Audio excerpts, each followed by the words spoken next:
1 марта Австралийский институт стратегической политики опубликовал специальный отчет о том, что в период с 2017 по 2019 годы коммунистическое правительство Китая вывезло из Восточного Туркестана свыше 80 тысяч молодых уйгуров для трудовой эксплуатации на заводах и фабриках, расположенных во внутренних провинциях.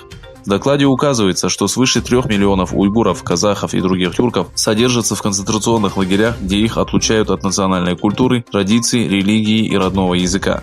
Вашингтон-Пост издала статью под заголовком «Уйгуры на продажу», в которой освещается религиозная дискриминация населения Восточного Туркестана. Всякий, кто нарушит запрет коммунистической партии, касающийся религии, обвиняется в терроризме, экстремизме и радикализме, после чего водворяется в лагеря перевоспитания. Китайские власти утверждают, что перевоспитывают этих экстремистов и обучают их профессии.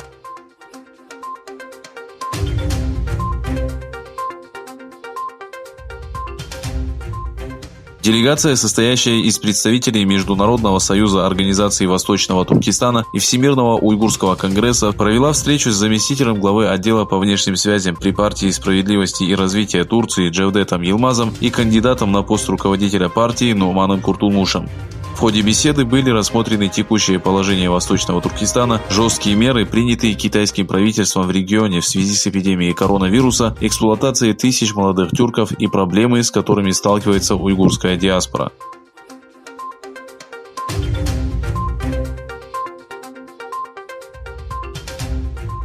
Китайские демократы, проживающие в США, провели антикитайский протест и выступили с критикой в адрес коммунистической партии, которая ограничивает свободу мысли и скрывает реальные факты о ситуации в стране. По сообщениям «Голоса Америки», акция прошла перед китайским консульством в США и таких городах, как Вашингтон, Нью-Йорк, Сан-Франциско, Лос-Анджелес и Сан-Диего. Один из организаторов акции заявил, что политика Си Цзиньпиня несет большую опасность для всего человечества, нежели эпидемия коронавируса, вспыхнувшая в Ухане. В свою очередь, правозащитники из Гонконга, принявшие участие в акции, заявили, что международное сообщество должно обратить внимание на происходящее в Китае.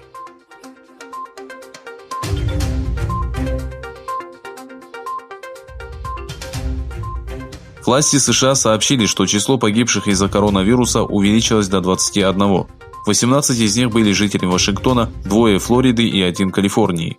Американский центр по контролю и профилактике заболеваний сообщил, что включая граждан, эвакуированных из провинции Хубэй, и 3500 пассажиров круизного лайнера, взятого под карантин в Калифорнии, по всей стране было зафиксировано 512 случаев инфицирования. Сразу после Калифорнии и Нью-Йорка чрезвычайное положение было объявлено и в штате Орегон. С другой стороны, число погибших во Франции, ставшей второй страной с высоким числом летальных исходов после Италии, где за последние 2 недели было зафиксировано 366 погибших, продолжает расти. Согласно заявлению Министерства здравоохранения Франции, количество жертв составило 19, а число случаев увеличилось до 1126. Только за один день в Иране скончалось 49 человек. Общее число жертв вируса составило 194. Эпидемия стремительно распространяется по всем штатам страны.